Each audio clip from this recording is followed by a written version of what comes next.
Yeah, me and Alex. You laughing? Yeah, me and Alex tag team you. You see how she dressed? See what I got on? Yeah, your day number today. You text last night? Your day number. Did you? Are you besties now? No, you're not. I'm just asking. You just by yourself. All I care about right now is that the countdown has begun toward the potential Super Bowl showdown on Sunday. The NFC's best teams, maybe the two best teams in pro football right now, facing off at the Super Bowl site right here in Los Angeles at SoFi. I've got Bucks, and you unfortunately have Rams. You want to go see it? You want to go? I'm thinking about it. Okay. You ain't thinking about it. You ain't going to do nothing. I was thinking harder about it until I heard that AB is probably no more for this game. That's not looking good. No. No, we'll get to that in just a bit, but we've got a new ranking of NBA's best players heading into the season, and Ben Simmons was listed at number 28 overall, despite his murky future with the 76ers. However, what caught many people's eyes was the player ranked directly behind him, former MVP and new Laker, Russell Westbrook, at number 29. Now, Shannon, I'm assuming you got a problem with this? Of course I do. I have a huge problem with it. A huge problem? Yes, I do, Skip. Love this. Because when you look at it, Skip, there's nothing that Ben Simmons does offensively that's better than anything. Even the worst thing that Russ does at three-point, which is three-point shooting, Ben Simmons is worse than Russ. So if we still look at scoring, is Ben Simmons better than Russell Westbrook at scoring? No. Is he better at passing? No. Is he better at shooting? No. Is he better at rebounding? Russell Westbrook is 6'3" tall. Ben Simmons is 6'10", 6'11". Is he a better rebounder than Russ? Absolutely not. Skip, this is and we talk about this all the time, and I know I've mentioned it a lot, and people are probably tired of me mentioning it. Pro sports is about updating your resume. Ben Simmons, first year in the league, he was 16, 8 and 8. 16 points, 8 rebounds, 8 assists. Last year, he was 14, 7 and 7. So instead of improving in statistical categories, he's regressing. So I'm trying to figure out, how do you get that? You say, well, you know what, Shannon? On the defensive end, Ben Simmons is a monster. Is Ben Simmons more dominant on the offensive end than Russell Westbrook is on the offensive end? I don't believe he is. I don't believe Ben Simmons is a more dominant defensive player than a force of Russ is on the offensive end. Skip, I'm baffled by this. And I think what we're starting to see is that everybody sees the potential in what Ben Simmons can be. What someone can be and what they actually are two entirely different things. We've seen, man, this joker's so talented. Ooh, he has all the talent. He can run, jump, catch. He can do everything. Okay, well, so when is he going to do it? Ben Simmons is 6'10", 6'11". He has all the tools. Yes, he can dribble the basketball. Yes, he can facilitate the offense. He can rebound. He can assist.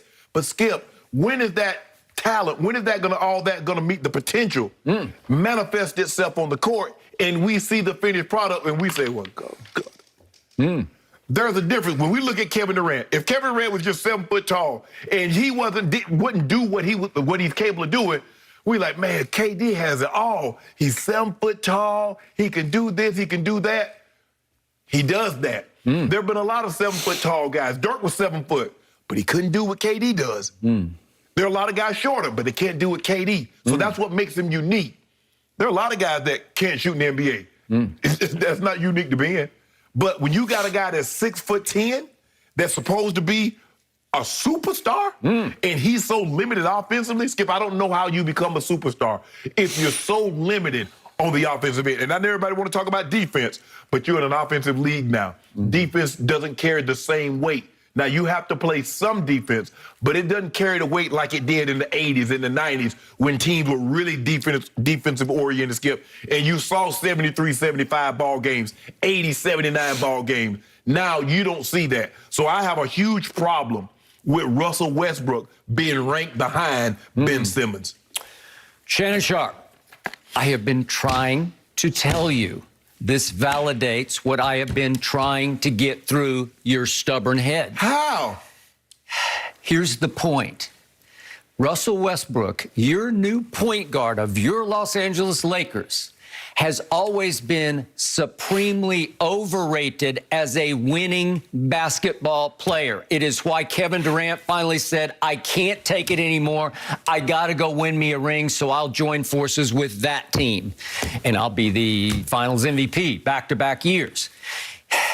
Ben Simmons has always been, as I've tried to explain to you, subtly underrated as a winning basketball player because he can do so much in the box score that is subtle, not easily grasped. And I realize he's got free throw demons right now. Oh, yeah, It obviously cost them down the stretch. Yeah. Tell that to the Sixers fans. Okay. He got untapped potential. Okay, well, let's go back quickly to that Game 7, shall we? Yeah, we shall.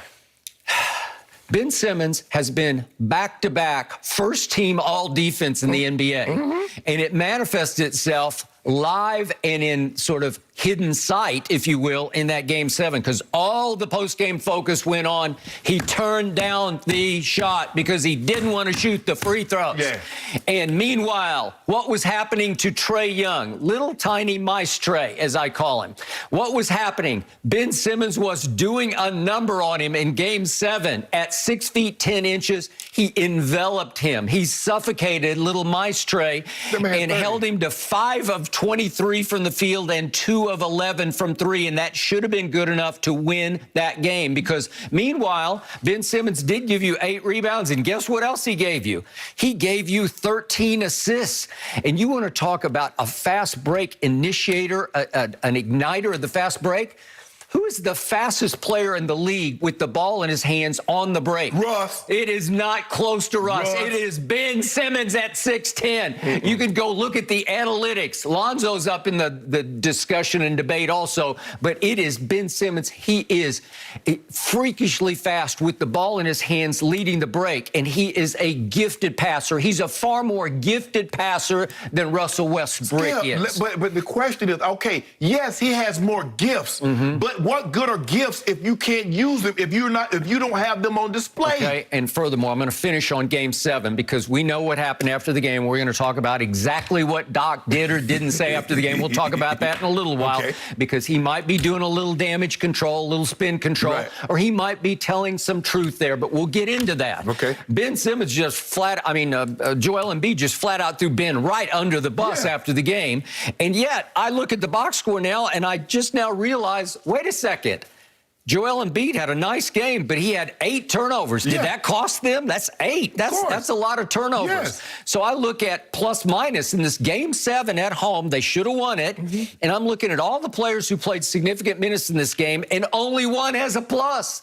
Ben Simmons has a +1 because he subtly is very effective as a winning basketball player. Embiid was a -2. Tobias was a -6. Seth Curry was a -2. George Hill was a -15, and Thibault was a -10. Ben Simmons was a +1 in that game, and I think that was significant because he was doing good things except for running from the free throw line at the end of the game. But Skip, what you're doing is that you're focusing on one game. I'm talking about the totality of the season. I'd love to talk about that. Look at Russ's numbers. Okay, who was the 1 seed last year in the East? Was it your guy in Milwaukee? Was it Giannis? No, it wasn't Giannis.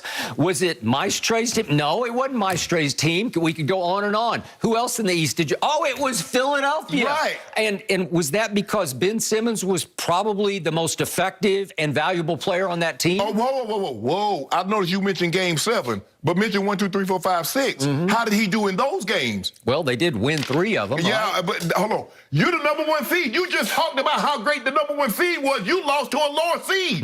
As a matter of fact, that was the 8th seed that beat you. And in 2019, it took the luckiest shot in the history of playoff basketball to keep this team from rising into the conference finals. No. This is a 2021 ranking. We're talking about right now. Okay. And there's no way. I don't know how you come. And see, Skip, again, people keep basing it on talent. Talent. What about performance?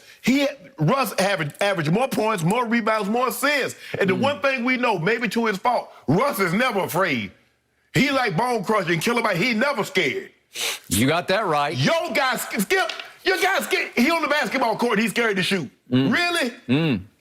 So I wish that Russ was a little more scared to shoot because he has proven over 13 years in this league to simply be the single worst superstar jump shooter in the history of professional basketball. Ben Simmons says, hold my beer. Okay, well, he doesn't even try to shoot. Okay. Russ is a high-volume three-point shooter, and if I look at since he came into the league, 246 players have attempted over that 13-year span at least 3 threes a game. Yeah.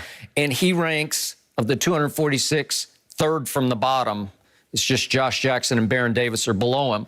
That's horrendously bad, especially when you couple it with the fact that he's become worse and worse at the free throw line. He's got his own demons. Two of the last 3 years, he's shot 66% from the free throw line, and he's a point guard, right? The best your guy have ever shot is 61%. Okay, well, this guy's tumbling all the way into the middle 60s, which is pretty frightening. Well, when is your guy going to tumble up? When is your guy going to get to 70? Well,